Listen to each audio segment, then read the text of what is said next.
Tu entres dans un endroit bondé et quelque chose change, pas de façon dramatique, pas soudainement, juste une légère oppression. Comme si l'air s'était épaissi.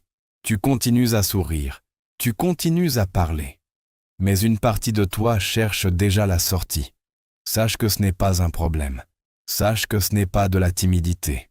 Tu fais simplement ce que tu fais toujours dans ce genre de situation. Tu attends. Tu prends ton mal en patience. Et la question que tu ne te poses jamais. Pourquoi tu dois endurer cela? Vous vous êtes probablement décrit comme assez solitaire, ou introverti, ou simplement quelqu'un qui n'aime pas la foule. Ce n'est pas faux, mais c'est incomplet. Car l'introversion détermine un choix. Elle ne choisit pas le mécanisme. Elle ne dit pas ce qui se passe réellement dans le système nerveux lorsque l'espace est rempli de corps, de sons et de regards. Le mécanisme réel est beaucoup plus subtil que cela.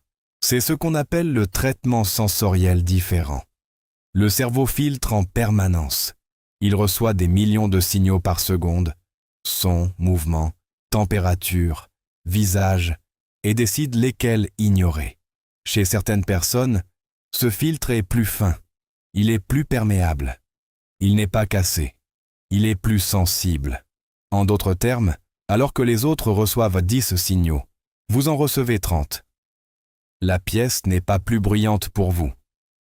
Votre système nerveux traite simplement plus d'informations dans un laps de temps donné.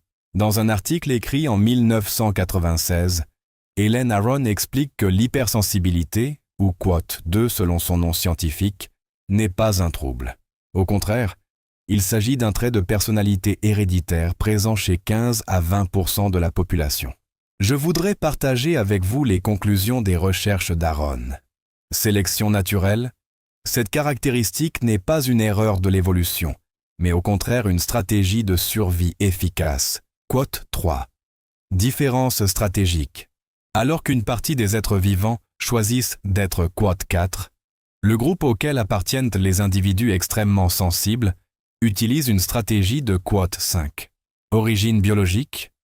Il ne s'agit pas seulement d'une différence de personnalité, mais d'une caractéristique héréditaire développée par l'organisme pour survivre, se protéger des prédateurs et trouver de la nourriture.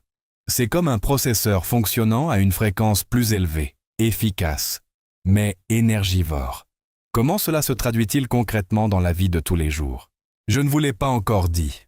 Vous souvenez-vous de cette réunion où tout le monde semblait détendu, mais où vous avez dû rentrer chez vous pour quote 6 sans savoir pourquoi? Ou de ce dîner où la musique n'était pas trop forte, mais où vous aviez du mal à suivre la conversation?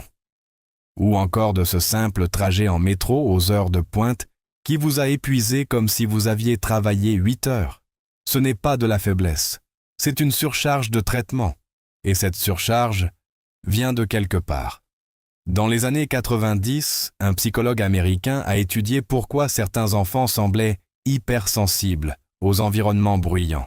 Il a découvert qu'il ne s'agissait pas d'un trouble, mais d'une caractéristique.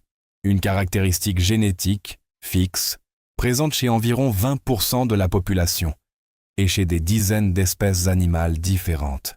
Un système nerveux qui observe davantage avant d'agir. Une stratégie évolutive, pas un défaut de fabrication.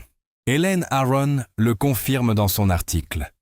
Sous le titre « Vigilance silencieuse », dont font preuve les enfants gênés par le bruit, il s'agit d'une stratégie de survie efficace que l'on retrouve chez de nombreuses espèces dans la nature.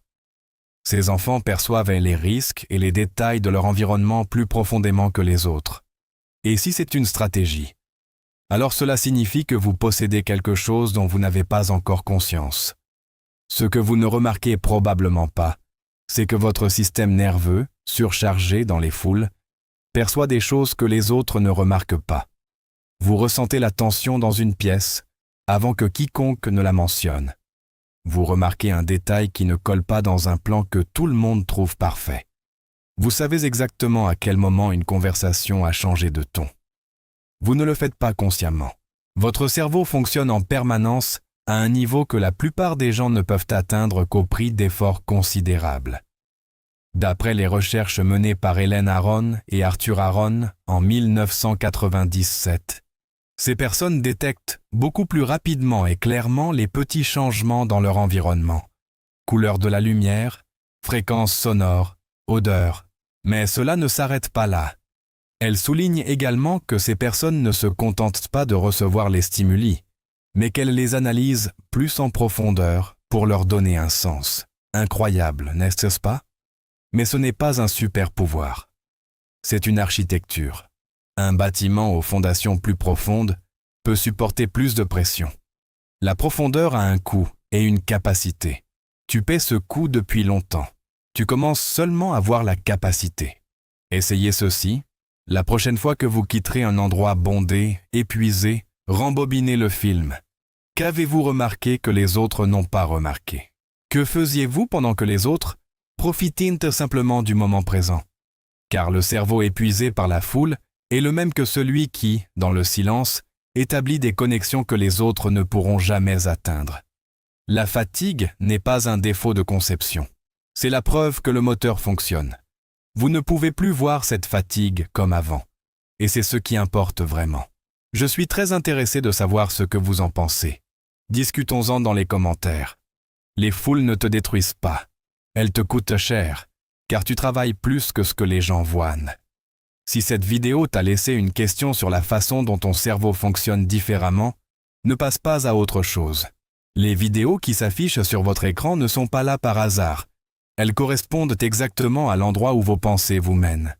Si ce contenu vous a apporté quelque chose, je vous invite à aimer la vidéo et à vous abonner à la chaîne. Nous publions chaque jour des contenus spéciaux. Pour être informé de ces contenus, n'oubliez pas d'activer la cloche de notification. À bientôt dans